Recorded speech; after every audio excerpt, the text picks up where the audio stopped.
Hayig soon, maayong adlaw or maayong gabi. Another day and opportunity again to share the word of the Lord sa imo karon. I know nga this video makatabang siya sa ato ang spiritual growth and even sa atong physical nga growth. This verses naga-reflect siya sa ato kung paano ta gina-encourage sa Ginoo. No, kung paano ta niya gina-encourage through His word, through the people nga naa sa ato nga naga-encourage. It because sa pinaagi sa ilaha mo atong ginagamit ni Jesus no nga maga-encourage sa ato And the word of the Lord found in Romans chapter 12 verse 21, ana siya, ayaw padaog sa dautan. Hinoon dag-a ang dautan pinaagi sa maayo. Grabe kayo ka-amazing ang iyang pulong, no? Gina-encourage ta niya nga dili ta magpadaog sa mga dautan. This word nga dautan mo kini ang mga challenges, trials, or mga dili maayo nga kahimtang mao ni ang mga dautan. But because ang mga challenges which is consider pud na siya nga dautan, it because part na siya sa mga plan no ni Satan para magasamok-samok sa ato. But the word of the Lord nag-remind sa ato nga dili ta magpadaog sa dautan. It because kung magpadaog ta sa dautan sa result, mapildi ta.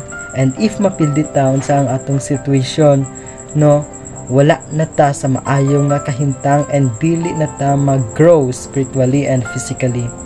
And these verses nag-reflect or nag-remind siya sa ato nga wala tay angay nga ikahadlok sa ato ang kinabuhi and wala tay angay nga ikahadlok sa mga dautan, no, sa mga kaaway nato, sa mga challenges sa kinabuhi, sa pagsulay sa kinabuhi.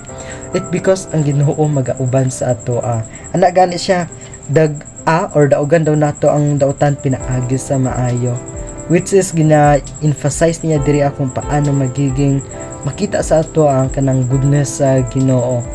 This kanang dag-an nato ang dautan mo kini ang usahay nga mga situation sa atong kinabuhi, like naaman tay mga friends nga dili Christian or wala sila nakaila sa Ginoo, and through our life no mahimo tang instrument nga mag-share sa pulong sa Ginoo sa ilaha para madani nato sila diha sa Ginoo. The word of the Lord says nga dili ta magpadala or nato ang kanang mga dautan, no. It because ang dautan wala sila kanang kaya sa mga Christians or sa mga tao nga mosunod sa Ginoo. That's why I encourage you, brothers and sisters, and even the word of the Lord nga nag-encourage sa matago sa sato be courage, no, magmaisugon ta sa atong kinabuhi nga dili ta madala sa dautan or dili ta madani sa dautan, instead of kita ang kanang madaog sa dautan pinaagi sa maayo.